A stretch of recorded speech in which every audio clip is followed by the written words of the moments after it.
What's going on, everyone? Hope you're having a great day, and welcome to the Tundra Dude 34 YouTube channel. Today, I have a very informative video, and I look forward to hearing what each and every one of you have to say. Today's video comes from a comment on a video I made a couple months ago about a 2022 Tundra that is available for test drives up at a dealership in Vermont named Handy Toyota. It comes from an owner of a 2011 Tundra, and he gives us some of the things he noticed in this test drive. Now, we will talk about this more at the end of the video, but there are dealerships out there in the country right now that have a Tundra that's not for sale. It's specifically on the lot for you to test drive. And at the end of this video, I'm going to talk about why that is so important. I've test drove for a week at a time a regular iForce, which is a limited TRD Off Road, and the TRD Pro, which is the hybrid. And that is why I'm going to talk about why it is so important if you could possibly do a test drive before you spend the money, because there are quite a few differences. But let's get to exactly what this owner had to say about how he felt about the 2022 Tundra, being someone who drives a 2011 every day. Okay, so as I'm reading the owner's comments to how he felt about the 2022 Tundra, you will be seeing pictures of the truck up at Handy Toyota that you can test drive, so please enjoy. Okay, so the owner is GJ953. He said he went to Handy's to test drive a 2022 Tundra and had a great chat with him. So I said to him, "Did you end up test driving?" And he said, "I did. I liked it. The test unit had cloth seats, and being the base model SR5 with the TRD Off Road package, it drove well most of the time, but I did find it didn't like potholes much. Not sure if it was just the shocks or the tires, but on my Tundra, which is a 2011 SR5 double cab TRD Off Road, it seemed to have a softer feel when hitting those. I replaced my shocks all around with OEM Bilsteins, same model as the original equipment, around 100,000 miles, and now I have 126,000 miles. And I ride on Michelin tires, which might be the difference. Some of the materials in the test unit seem to be more plasticky than I was expecting. Hoping not so much in the 1794 I'm hoping to purchase. I did like the ride when not hitting potholes, and it felt snappier than my 5.7 liter with just the 3.5 liter V6 twin turbo iForce on takeoff and pedal response during driving. It also felt bigger than my 2011, double cab versus crew max maybe, for some reason. And the overhead mirror seems smaller. I have a backup camera mirror with the tiny window that pops up when you put it in reverse. I dislike that in my model year, but it was all that was available back then. So I do love the huge camera display on the center console. I was curious what the soft text leather looked like, so they found me a TRD Pro 4Runner with it in it. I'll stick to leather, though it's better than cloth, I guess, but I've never had an issue with either of my Tundra SR5s with cloth seats. Hit them with protectant when I bought them, and just kept them clean. I'll hopefully get to see more models as the summer-fall comes and more new Tundras hit the streets. So a big thank you to GJ953 for giving us that comment, and hopefully that helps us all. So let's go over a couple things that were mentioned in that, and I'm going to use the little bit of experience I have in the truck to give you how I feel. Please, if you are an owner of a 2022 Tundra and you want to give your opinion on this, please feel free to go in the comments below and do so. Or if you have a good story to tell about coming from an old gen Tundra to a new gen Tundra, you could always email me your story at tundradude34@gmail.com, and we'll make a video on your situation as well. So a couple bullet points here in what was said by GJ there, and we will go from there. The first thing he mentioned was the ride, the suspension of the new TRD Off Road versus what he's driving, which is a 2011 double cab. So he's driving in a crew max, he owns a double cab. They both have the TRD Off Road package. He says when hitting potholes or, you know, rougher streets, it's a little bit bouncy, and I could definitely agree with that. When I was in the Limited, I felt that it was a little bit bouncy on some of the roads that had imperfections on it. You could feel the bumps at least a lot better than what I'm used to, which is a TRD Pro suspension on my 2020. It's not annoying, and when it's on regular roads with not a lot of issues, you know, pretty much freshly paved roads, it's smooth as ice. On the highways, it's smooth as ice. But when you do go in those low speeds, that TRD off-road suspension does get a little bit bumpy. Nothing too annoying, but it is definitely noticeable when you're driving in some of these other suspensions. Now, every suspension feels different. If you have the regular Tundra suspension that doesn't have TRD off-road, and you have big 20-inch wheels that are usually a little bit thinner of a sidewall, and a bigger wheel package all around, that could feel a little bit bumpy as well. For me, the TRD Pro suspension has always been the best, but that's the point of it. It rides over bumps really well. You get a little more of an advantage with, it's not the greatest suspension out there, but as far as travel goes for a Toyota suspension, it is not bad. So the ride with the TRD Off Road, I definitely understand where he's coming from. Not terrible, but when you're used to something else and you get behind the wheel of a TRD Off Road with the Bilsteins, you can feel at lower speeds it is a little bit bumpier. And I actually feel that way about the second gen Tundras with that TRD Off Road suspension as well. The second thing he talked about was the 5.7 liter versus the regular non-hybrid iForce 3.5 liter V6 twin turbo. He said it felt a bit snappier than his 5.7. I concur with that for sure. It definitely has a lot more of a kick off the line. The whole driving experience is just extremely different. You got the new engines, you got the new 10-speed automatic transmission. The 10-speed and the 3.5 work very well together. You don't really feel it shifting gears or anything like that. It does get up to speed very nicely. There is a slight turbo lag in the regular iForce that I was feeling at least. And the hybrid is kind of a completely different story. The hybrid is a beast. I will tell you, after driving that Pro for a while, the hybrid, the iForce Max, is something very special and different. But the regular iForce was very fast. And it's just a different feel than the 5.7. The 5.7 V8, it takes care of business. You're not going to go roaring down the road in your Tundra, going 100 miles an hour. It does the job just fine. It gets up to speed. The 5.7 V8 has more of an old school feel with the V6, or excuse me, not the V6, with the 6-speed transmission. You could feel as it shifts every gear. It's just a completely different driving experience, and that's kind of the theme. Completely different driving experience, why the test drives are very important. But the iForce regular and the iForce Max are definitely a lot peppier and snappier, as he would say, when getting up to speed and driving. And I always bring this up. This is kind of a test that I like to do a lot. When you're going 55 miles an hour, and you drop the truck down to about 30, 35, say someone hits the brakes in front of you and you need to get up to speed again, that's kind of where I find how the transmission and engine are mated as far as getting it back up to speed without the transmission going into a complete search mode.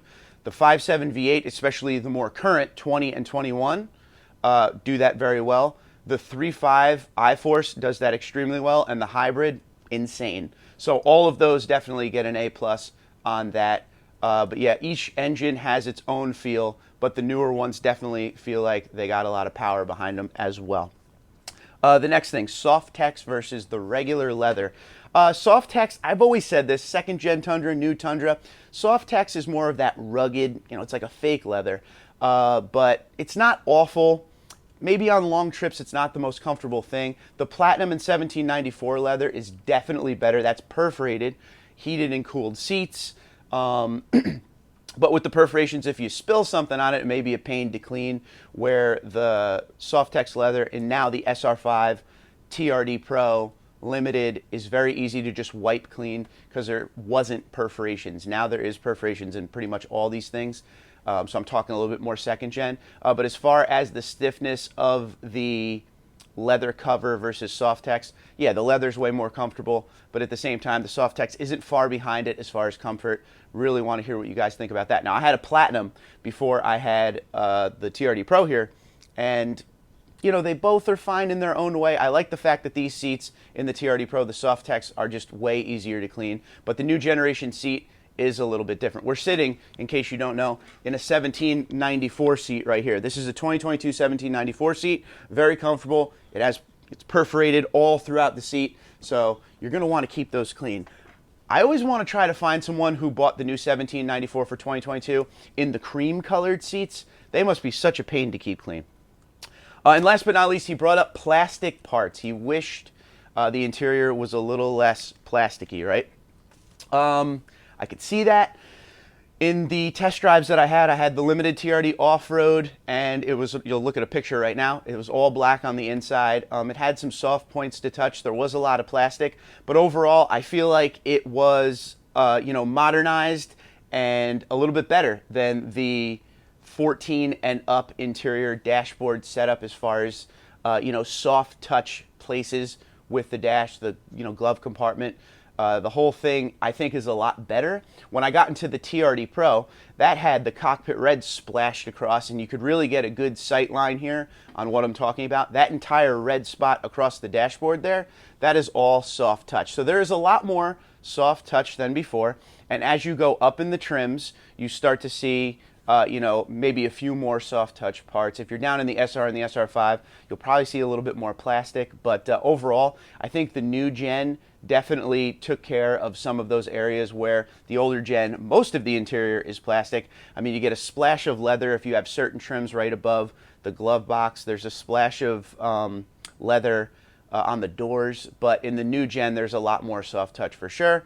So, that's basically to each person. They're going to go in there and they're going to give an opinion on what they think, and that's the best part of videos like this, hearing what everybody thinks. Now, what I saved to the end of this video, if you can, and this is important, I want you guys, the whole point of this channel, especially in today's Tundra Dude 34 channel, I just want you guys to spend money and be happy with your purchase, okay? I don't work for Toyota. I'm not associated with Toyota anything more than doing this channel and talking to you guys about Tundra, but these trucks aren't cheap anymore, and I want everyone to be a happy owner. That's just a personal thing from me to you.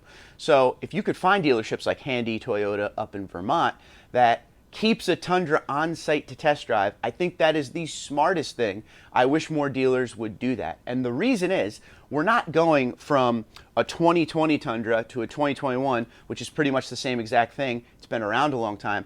We're going from a generation that has been here pretty much, if you really think about it, 07 to 21, with a refresh in 2014. It's pretty much the same platform for that long, to something ground up remodel completely different for 2022. There's a lot of differences. When I got into the 2022 Limited that I tested first, it felt like a completely different animal. So if you have the option to test drive and get a feel for it, some people are going to love it, some people are going to dislike it. It's one of those things where it's so different that you have to go in with an open mind and see if it's something you're interested in. Some people love that 5.7 liter V8 old school feel with the 6-speed transmission. It's basically the old school Tundra. The up to 21 Tundra is something that I think we will look on at one point as a truck that should be up on a pedestal somewhere, because it's the last of that old school feel with the leaf springs and just the whole driving aspect of the truck with that old school V8 and the old school 6-speed transmission. The new truck feels completely different from that, and that is why having a truck to test drive before you spend the money is very important, because once again, you're going to be spending big dollars nowadays to get these trucks, and the goal is to not have buyer's remorse. That's what it's all about. You want to basically get yourself into something that you're going to be happy with. But one thing I think all of you should do is, if you see yourself in the market for a Tundra, even if it's something like a 1794, a Platinum, a Pro, Capstone, those ones that you never see on the lot nowadays because they're sold almost immediately, sometimes before they even get there, sometimes before they're even built. The minute they hit allocation, they're sold. Still, if you see an SR or an SR5, jump in it and just take it for a spin. Like, ask if you could do a test drive with that, because you'll still get a general idea of the 2022 Tundra, and you'll get an idea if you like the setup of the interior, if you like the feel of that 3.5 liter twin turbo.